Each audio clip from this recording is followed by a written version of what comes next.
equity, it turns into equity. It's a loan balance as principal today. When you make a mortgage payment tomorrow, say you pay $1,000 towards the principal, now you have $1,000 more in equity. That's the way that works. And that money is yours. I've always wondered about that. So when you do principal, so you got principal interest, Mm-hmm. and so how is that set up? Do you pay like an extra $500 and you designate it to being principal, or does it automatically? It will automatically do Go to it. both. So anything that is above your mortgage payment will automatically be applied towards principal. And that's what a lot of folks do. Like I have a friend, Charles is at the door. I have a friend who his goal, he has a 30-year fixed mortgage because he doesn't want the obligation to pay this huge mortgage because you can get 15-year loans, right? Some folks do that. But what he does is he just pays an extra $500 to $1,000 a month because his goal is to pay his home off in 15 years, and all that money is just going right to principal. And what it does is shortens the interest period also. That's what I was wondering. Does it lower the interest, or it just shortens It does. It shortens it. So it does not lower the interest rate, but if you pay off your principal before the end of the 30 years, then you pay less interest. So if you paid off in 25 years, then you have 5 years of interest that you didn't pay off, that you didn't pay. Appreciation. So if the value of the home increases, say by 2% year over year, then that additional 2%, that is your equity, right? Even though you didn't pay it in principal, if the value of the house rises, then that's equity for you. Like if a person purchases a new home, how long should you wait before you draw the equity out? 5 years, 10 years? It's up to you. All this, it's all different. It's circumstantial. Some folks have immediate needs and say, hey, they were in the home for a year and then, someone lost a job or they were injured, had to take a, medical leave or something like that, and they needed to cover medical expenses. Or sometimes folks, they have a kid starting college or something like that, and they want to use some of their equity to pay towards, college expenses and things like that. So there's no amount of time really that, someone can say, you know what, don't touch your money yet. That's really up to you. Probably don't want to refinance, like every 2 to 3 years or anything like that, because then you start that 30-year cycle over and over again. And you pay more interest at the beginning of the loan. But it's circumstantial, right? And then sometimes the market really takes an upward turn, right? And increases pretty significantly. Back in 2011, I'll give you an example. I bought a home in 2011 in December of 2011 for $189,000. And within 3 months, the value had gone up over $50,000, right? So if I needed the money at that time, I could have drawn out and said, hey, you know what, I want to pay off some bills or whatever it is. But at that time, I didn't want to start my loan over. I didn't want to do it, so I let the appreciation, continue to increase. But some folks they have different situations, so it's your choice really. Okay. And I have a little exercise or example on the next slide where we'll actually go over kind of how equity works. Predictability and stability. Having the peace of mind that your monthly mortgage payment won't increase, with the fixed mortgage, right? And those are the most common types of mortgages now. And after we had the huge debacle back in 2007, where folks were getting these, reverse mortgages and all these adjustable rate mortgages, sometimes those work out. That's the best option for folks, so it's still available. But the common one now is fixed mortgages, because folks they want that security, they want that stability that, hey, I purchased this home today, and I know that my mortgage is going to be $2,500 for the next 30 years unless I refinance, right? So if the economy skyrockets and the cost of living goes up, your mortgage doesn't change with that unless you restructure your loan. Freedom, right?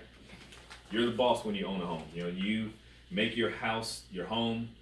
You have all the right in the world, unless you have like Melrose or HOA, where it's some regulations on what you can do to like the exterior, to the common areas. But you're the boss, right? You can do whatever you want to your home. If you want to knock down a wall, the renovation loans that Rolanda was talking about, you want to add a pool, you want to paint your house, you want to add a room, whatever it is, right? You can do that, right? You can't do that when you're renting.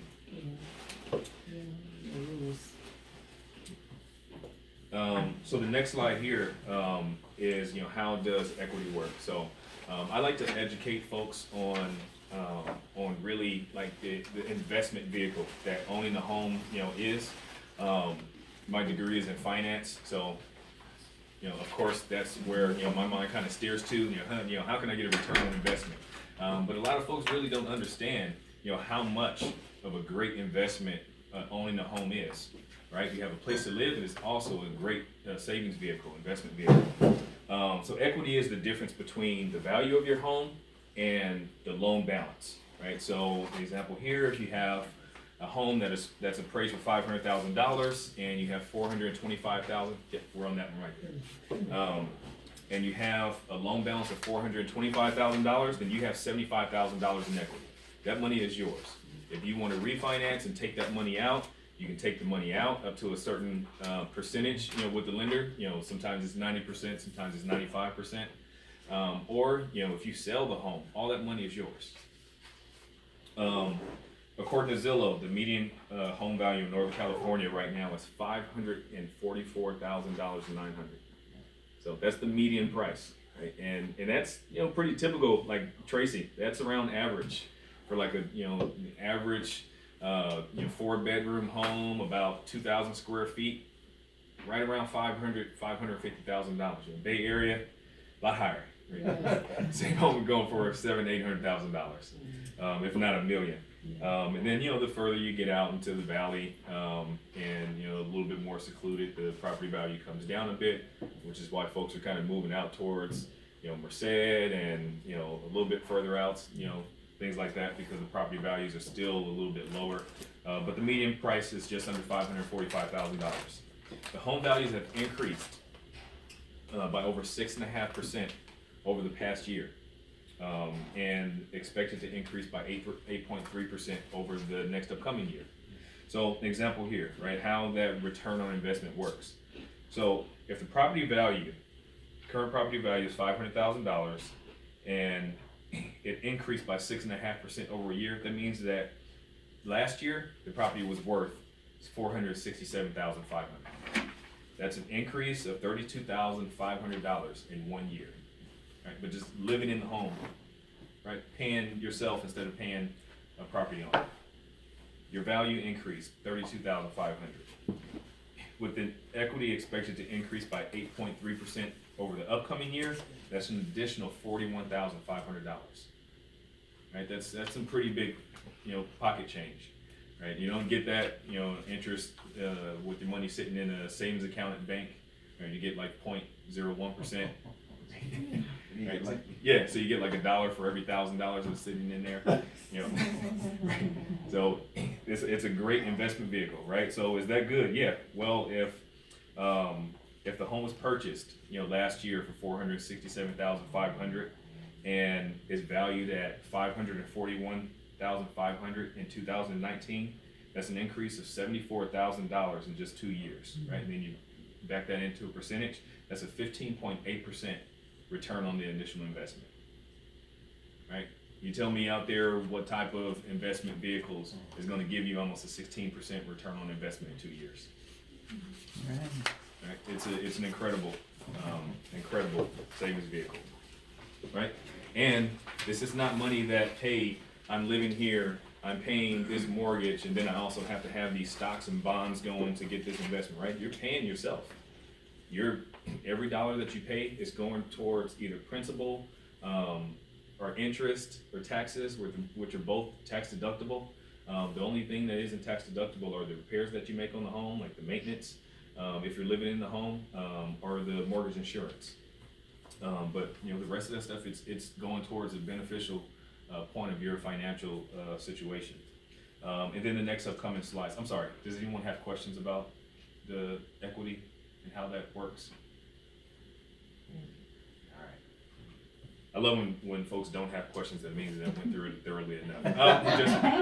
You let me feel really good about myself, and then I'm gonna make him feel confident that he answered all our questions, and then I'm gonna let him. Then I'm gonna put my hand up. Yes, sir. I I don't know the information, but the way new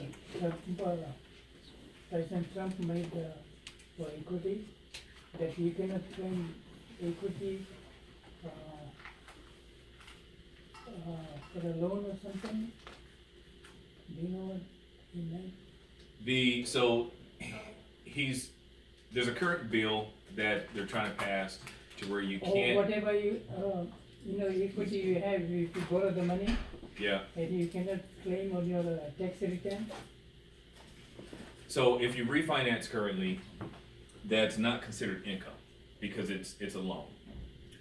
And there's some changes that they're trying to make with that. Yeah. And there's a lot of folks fighting it. It was like 750 Yeah. to 1 million, then you can claim it. No. So that's if you don't claim. So I think I wasn't on the same page for a while. That is the mortgage interest. That's what that one is, where it was up to $750,000 up to $1 million. So that's if your home value, now the threshold is at $1 million. So if your home value is over $1 million, then you cannot claim the mortgage interest as a tax deduction. So as long as it's under $1 million, then you can still claim the mortgage interest as a tax deduction. That was the change that was made for that one. Okay. Yeah. So if you want to buy a $1 million home, if that's what you're looking at, I would recommend that you come down to $995,000 or something. That way you can still claim the interest on it. Because that's a significant amount of interest, right? You look at a $1 million home at, say 3.5% interest, and it get pretty steep. Thank you. But I guess they also assume that if you can afford $1 million home, then you can afford the taxes also. So a couple slides on what to do to prepare for buying a home. Develop a budget, right? Put a goal in mind. What type of house you want, what type of area. Kind of do a little bit of research, and do one of those calculators. You can find one like Zillow. You can Google mortgage calculators, right? If you want to live in a certain area, what's the median home price? For what type of house you're looking for, bedroom, size of home, and then find out. Hey, what my budget is going to be. $2,500 a month for a mortgage, or $3,000 a month for a mortgage, and then structure your budget to that, to where before you buy the home, right, you kind of you're adjusted to that, to where it's not a huge burden where you go from, well, the rent prices are not that much different right now than mortgage, so it wouldn't even be a huge adjustment. But you want to have that in your budget. Reduce debt, right? Part of Rolando's process when you go to get pre-approved is looking at your debt to income ratio, right? You want to make sure that you're not overextended, that you're not that you don't make $100,000 a year, but you have $70,000 a year in liabilities. Increase income, right? If the home that you want is outside of your budget, then hey, increase your income, right? Get a supplemental job. A lot of folks drive Lyft to supplement their jobs and do things like drop shipping and all this internet stuff, but there's a lot of ways to increase your income. Save for a down payment. Seek down payment help. Rolando had, he spoke about the down payment assistance, good program. Sustain consistent deployment, which he also spoke about. The buying process. So shopping for a home, right? Margaret talked about getting pre-approved first before we take you to go shop for a home. But the way that process works is you go shop for a home, then you make an offer.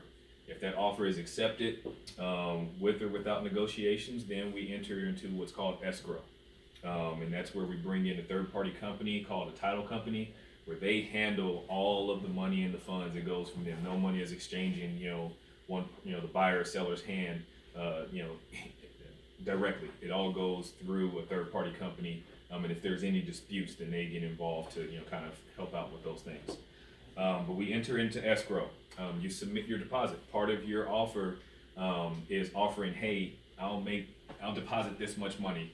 So if the house is, let's say, $500,000, and you want to deposit 1% of the purchase price, hey, I'll deposit $5,000. So if you accept this offer within 3 days, I'm going to give this $5,000 deposit to the escrow company, and they're going to hold that. This says, hey, you know what? I'm serious about buying this house. This is my money to hold it, to take it off the market, so that you hold it while we're going through this process. That deposit you don't lose. it goes towards the down payment. Question? And one point I wanna make on the deposit, the better your deposit, the higher your deposit, the more likely the seller's gonna look at your offer. Because when you're in a situation where there are multiple offers on a house, the seller is going to look at what's more advantageous to them. So if you're offering a $5,000 deposit and someone else is offering a $500 deposit, they think that you're more sincere and you're serious about getting that house and you're not gonna back out of the deal. So make your deposit as high as you can. And don't think that you're gonna lose it. No, you're not gonna lose it. Some people think that, oh, I'm putting up this $5,000 and if something goes wrong, I'll lose it.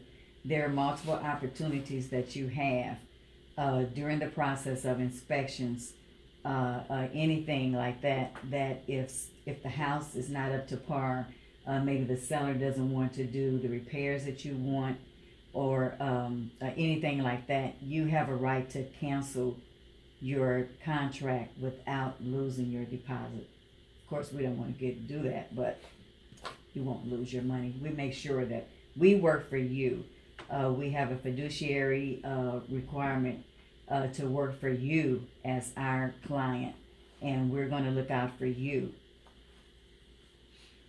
And then just another part, I quickly mentioned it, but that deposit, right, that's not like a separate part of the down payment or closing funds. What that is say if you're offering, you're making an offer on a house for $500,000 and you're going conventional and the down payment's 5%, right, it's $25,000 down payment. Whatever your deposit is deducted from that gross down payment. So if you make a down payment, a deposit of $5,000, then now the rest of your down payment is $20,000, right? That's the way that works. You complete inspections, so Margaret just talked about inspection periods. You make a request for repairs, any that are necessary. There's some negotiations in there. Hey, seller, I want you to replace this leaky faucet, or if you're going FHA, then they require certain pest inspections and things like that. Things that are found in the general home inspection. Hey, my lender is requiring these things be done before we close escrow. Hey, I'm requesting that these things be done, and that's negotiated.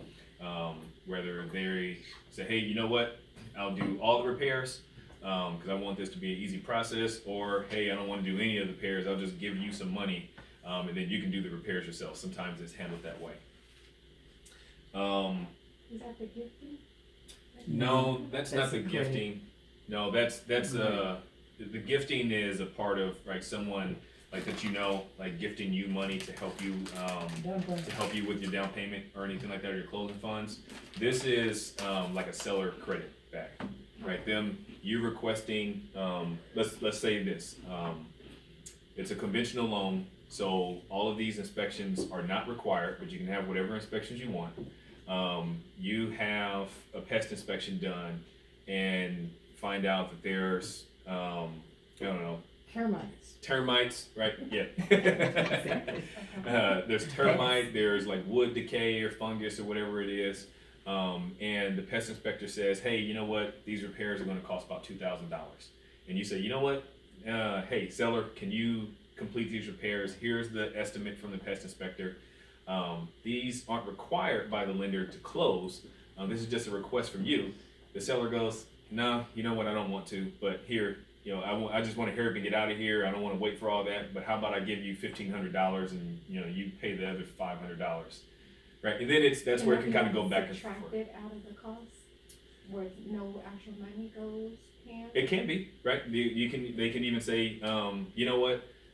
The house you offered to pay $500,000, this is $2,000. So how about I just drop the price down to $498,000 and we call it even, right? And those things, right? There's a meeting of the minds. There's negotiations, and you talk with us as the buyer. We go to the seller's agent, say, hey, look, this is what my client is asking for. They talk to their client, and we go back and forth until we decide on what everyone's agreeing on. Yes, sir. Do you still have that warranty of the house for a year or something? Yes, program? yes. We're offering to all of our clients that close or get into escrow before a year's end that we will pay your 1-year home warranty for you. That's coming from us. It's not a gift, that will go towards anything else. We will pay for your 1 year's home warranty. And they run like from $450 to $550. Mm-hmm. So that's coming out of our commission. That's a gift to you from us. Submit the down payment for closing funds, sign title papers, and get your hands ready. Make sure you stretch that hand out and warm it up when you go into title to sign. There's hundreds of documents, and they bring a stack of papers out like this. And it's all right. Get ready to sign. You're initialing and you're signing. So that's the final process. And then you close on your home. They fund, and then now you're a homeowner and you can move into your house. And just a little bit on, some of the fees that go along with the purchase. So these are one-time fees. There's an appraisal that's required by the lender, because before they say, hey, you know what, I'm going to give you the money to buy this $500,000 home, we need to make sure it's at least worth $500,000. That's paid out of your pocket, out of the buyer's pocket. That's an upfront cost, so that's not paid in closing costs. And those are typically $400 to $700, depending on what type of appraisal it is. If it's kind of a basic appraisal, it'll be right around, what are you seeing, I would about say 500? 550, about Okay. 550, yeah. Inspections, so general home inspections range from $250 to $500, depending on what you want inspected. If how many bedrooms, the size of the home. If there's a pool, you want the pool inspected also. Roof inspections, those can range around $500 to $800, depending on what type of inspection you want. Pest inspections range from about $50 to $200. And all of those inspections, those are upfront costs. For conventional loan, none of those inspections are required. For FHA, at least a general home inspection is required. Are they requiring pest inspections now? Usually what we do is, and thank you for bringing this up, Jim. What we do is, you can still get any inspections you want. If you put it in the contract, then the bank is gonna ask and require the inspection. But you can always still do the inspection outside of the contract and put it, cause as long as you don't put it in the contract, the bank doesn't know. And that way you can negotiate with the seller, not delay the closing. Mhm. So with FHA, no, but Okay. if they were, and now you're your agent and negotiating, and then it has to get paid through escrow, then we're required to get the inspections done, and the section 1 or section 2 clearance, okay? But, trust me, you're in good hands. I just come in at the end and be like, what are we doing with the buy? Okay, then boom. So we pay for inspection? Yes. Yeah. And sometimes there are inspection companies that will allow the fee to be paid out of escrow. Mhm. So whatever it is, 30 or 40 days later, whenever escrow closes, some are willing to wait. They'll invoice. They'll give that invoice to escrow and say, hey, whenever we close, these funds they get distributed to these different vendors. And then, worst case scenario, if the deal falls through, then that invoice comes back directly to you, and then you have to pay it. But typically, all of those things are paid upfront by the buyer. Closing funds, they're typically about 1.5% of the loan. And closing funds include the escrow fees, the title insurance, all those different reports and things like that, the hazard disclosure reports, and prorated taxes and insurance. So typically, the closing cost is right around 1.5%. And what we always do, Margaret and I, whenever we write up an offer, we typically request the seller to give some type of credit to help the buyer with closing costs. So there's down payment assistance program that Rolando has with his company, and then that goes towards your down payment. And then for the closing costs, all the different fees and things, we do the best job we can to try and get the seller to pay for some of those things for you guys. Any questions about any of what I just covered? There it is. Yep, ask any questions while we're getting the food set up, okay? We're getting this delicious meal prepared for you all. I've been anxious for about the past 3 hours for this. You're on the camera now.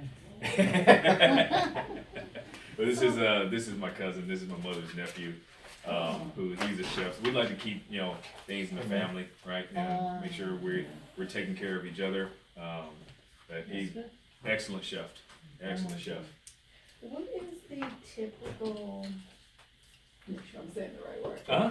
What is the typical credit, to be fair, if you're selling a home? For like So credit like, to if the you're buyer. selling a home for 200,000 and you're trying to help the buyer with the fees, Mm-hmm. is it like a flat 1%, 2%? What is it? Sometimes, right, it kind of depends on the agent. Sometimes the agent will request like a blanket, flat dollar amount. Sometimes they'll say, you know what, $200,000 house at 1.5% the closing cost will probably be somewhere near $4,000, right around there. And they may ask the seller, hey, you know what, this is the purchase price that we're offering. We request $4,000 to pay for closing costs. So that's normal? That is Pretty normal. much typical? Yep, that is normal. Typically, it's the dollar amount, not a percentage that's requested. To negotiate that would be, So that'll be made in the offer, in the purchase offer.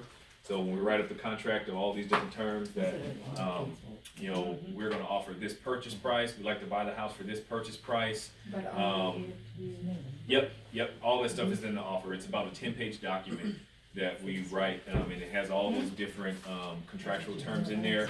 We'd like to provide for this house, the offer is good for this amount of time. We request that you leave the refrigerator, stove, these different things, right? Because all that stuff is in there. We request that you also pay for this inspection. Sometimes buyers want that, and that you give us, $4,000 to pay for closing costs. And then we make that offer, and then the buyer will review that offer with their agent. And hey, if the buyer doesn't have multiple offers and they want a quick sale, and your offer and purchase the asking price, sometimes they go, yep, you know what, go ahead, because they may have bought at a really great time. That's what we find often, is that when someone has a lot of equity because they bought at a really great time, then, they may have $200,000 in equity. The $4,000 isn't much for them. They just want to hear it to sell their house and get the money so that they can move on to another property. Sometimes if there's not as much equity, we do have that sometimes where someone was only in the house for, say, a year, right? And then their job is relocating, so now they're gonna leave and they may only have $30,000, $40,000 in equity. And then they have to pay the agents, right, their commissions. So if they're only gonna make a little bit of profit, then sometimes there's not much flexibility there. So what if you have someone that you have an older home, Uh-huh. but you kept doing the refinancing, so you really don't own, so when you're doing equity versus, which wouldn't be much equity because your balance is still high. Then you're not gonna get much money out of that. The tip, if someone is like refinancing frequently, say if they own the home for 10 years, and they refinance 5 times, right, and they keep doing cash out refis, right, because, whatever it is, they may be, they may just manage their money poorly, right, or they may have lost their job a few times and they, kept having to pull money out to pay for expenses, then, they may only have, $15,000, $20,000 in equity. Is refinancing ever good? Yeah. I'm sorry, I know when in the beginning when you might have a high loan, but say a year or two, you wanna bring it down. So isn't that like it? You have the rate and term. Do you guys also have the programs where you can refi, but not start the interest left over? Anytime, whenever you refinance it. It always starts over, okay. And touching base on that is, for example, as a loan officer, let's say Gail refers me a client. Even if I need the business, I'm still gonna come to you and say, it's not worth it. For example, let's say today you get into an FHA loan at 5%. Okay, our goal is that, we can get you in a lower program if rates. So let's say 4 years go by, you come back, hey, Rolando, but the rates are 7%. Nah, it's not gonna be worth it. But if you come and say, I need money out, then I call them and say, hey, can you give me like a property value? What do you think? So then I can say, well, if it's only worth it, you need that cash out. But I'll give you my recommendation. I had a client that wanted $75,000.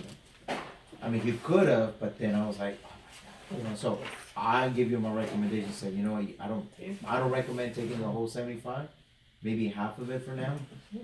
Otherwise, your payment's gonna go this high, and I know your income, you may not be able to pay your mortgage.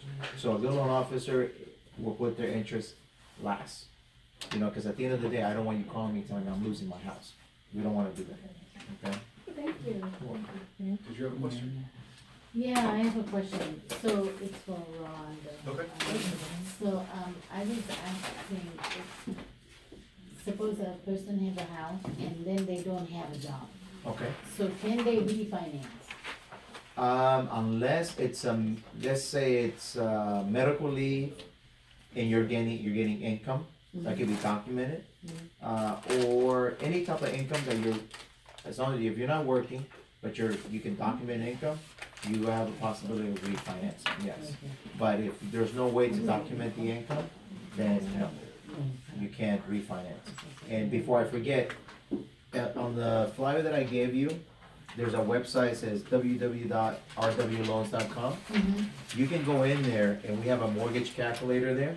So if you wanna go on our website and you go in there, it'll be right at the top and you just click in the tab and it'll take you to a mortgage calculator. You can play with it and all that. Or you can just call me, throw me numbers, like, I'm sorry, what's your name? Shamim? Shamim gave me his, whatever mid score you think it is, I just plug it in, give me 5-10 minutes. I can text